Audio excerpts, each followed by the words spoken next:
الحمد لله وحده والصلاة والسلام على من لا نبي بعده. أعوذ بالله من الشيطان الرجيم.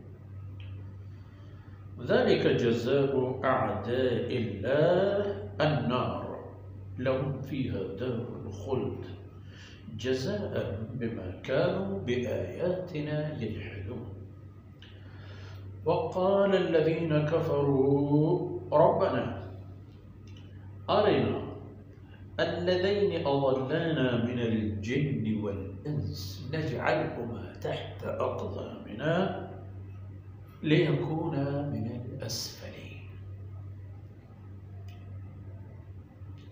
سبحانك لا علم لنا إلا ما علمتنا إنك أنت العليم الحكيم. رب اشرح لي صدري ويسر لي أمري واحلل عقدة من لساني يفقهوا قولي واجعلني وزيرا من أهلي رب زدني علما وارزقني فهما ثم ما بعد.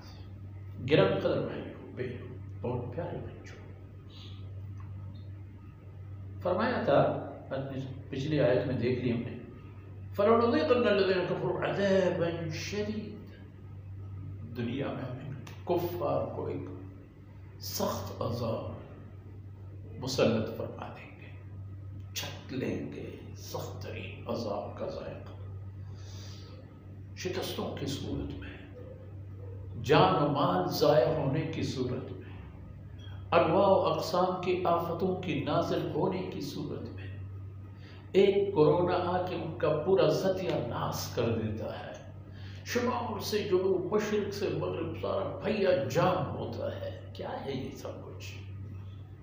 وَلَنُذِيقَنَّهُم مِّنَ الْعَذَابِ فَلَنُذِيقَنَّ الَّذِينَ كَفَرُوا عَذَابًا شَدِيدًا. کورونا سے پہلے کہتے تھے کہ ہم تو ناقابل تسخیر ہیں. کورونا کی دورانیے میں کہا کرتے تھے کہ پتہ نہیں کیا ہوگا. خیر، فرمایا کہ یہ عذاب ان کو ایک تو دنیا میں اور ایک آخرت میں، آخرت میں دائمی جہنم. فرمایا ذالک جزاء اعداء اللہ. اب آخرت کا جو ان کو ملے گا وہ کیا ہوگا؟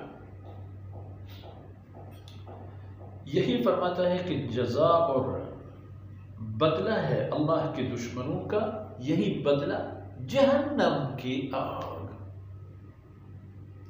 اور وہ بھی کیسے؟ لہم فیہا دار الخلد، ان کے لیے جہنم کے اندر ہمیشہ رہنے اور عذاب میں مبتلا ہونے کی بندوبست اور انتظام ہے.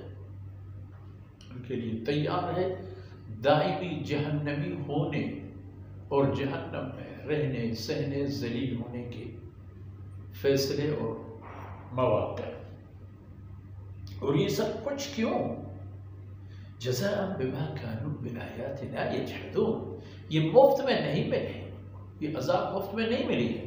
یہ دراصل بدلہ ہے ان کی دنیا کی زندگی میں انکار کا. جو کہا کرتے تھے لا الہ الا اللہ، کہہ لو کہ نہیں وہ نہیں کہیں گے، محمد رسول اللہ بولو کہتے تھے نہیں بولیں گے، قرآن و سنت لو کہتے تھے نہیں، اور علانیہ اللہ کے کلام کو جلا ڈالتے تھے.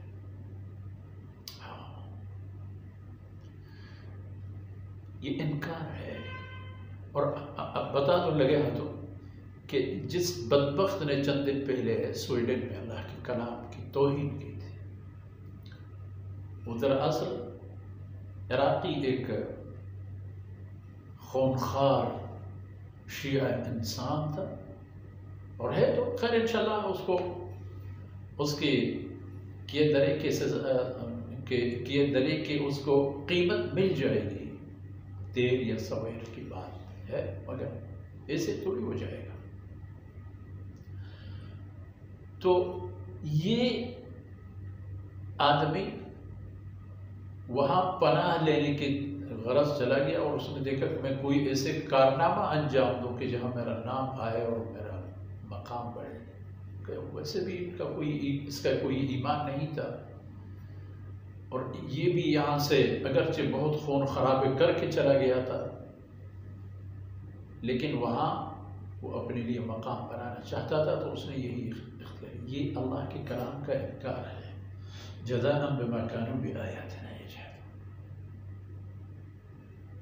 یہ جہنم ان کو اس بنیاد پر ملے گی۔ اللہ مالک ہے، اللہ تعالیٰ ہر ایک کو ہدایت نصیب فرما دے، لیکن اگر یہ آدمی یا اس جیسے جو بھی انسان اس عقیدہ پر جئیں گے اور اس پر مریں گے تو ان کے لیے دار الخلد ہے جہنم میں، ہمیشہ کا ٹھکانہ۔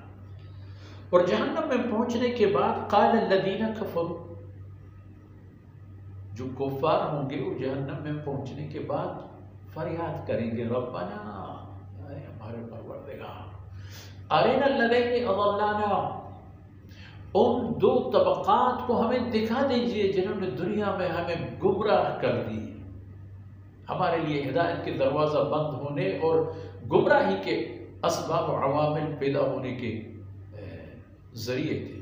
ان دو طبقات، ظاہر ہے جنوں میں بھی یہی طبقہ ہے اور انسانوں میں بھی یہی طبقہ ہے، یہ ہمیں دکھا دے، جہنم میں تو ہے ہی، یہ ہمیں دکھا دے ہم کو یا اللہ، اضلانا من الجن والانس، ہم کیا کریں گے، نجعلہما تحت اقدامنا، ابھی ہم ان کو اپنے قدموں کے تلے روندیں گے، جو انہوں نے ہمارے ساتھ کیا تھا، ان کی وجہ سے ہم جہنمی ہوئے، تیری رحمتوں سے محروم رہ گئے، اب ان کو ہم اپنے قدموں تلے روندیں گے، اوپر لام تان کسیں گے، ان کو لاتیں ماریں گے، ان کو تپڑے ماریں گے، لِيَكُونَ مِنَ الْأَسْفَلِينَ، تاکہ وہ جہنم کے اندر مزید رسوا اور ذلیل ہو جائیں اور ان کو مزید خفت کا سامنا کرنا پڑے۔ دکھا دو ہمیں۔ قرآن کریم کی ایک دوسرے مقام پر ہے کہ اسی طرح کے انسان کہیں گے کہ اللہ جنہوں نے ہمیں گمراہ کیا تھا، آتِهِمْ ضِعْفَيْنِ مِنَ الْعَذَابِ، ان کو ڈبل عذاب دیجیے، تو جواب آئے گا لِكُلِّ ضِعْفٍ، ہر ایک کے لیے ڈبل عذاب ہے، تم لوگ آدھے تو نہیں تھے۔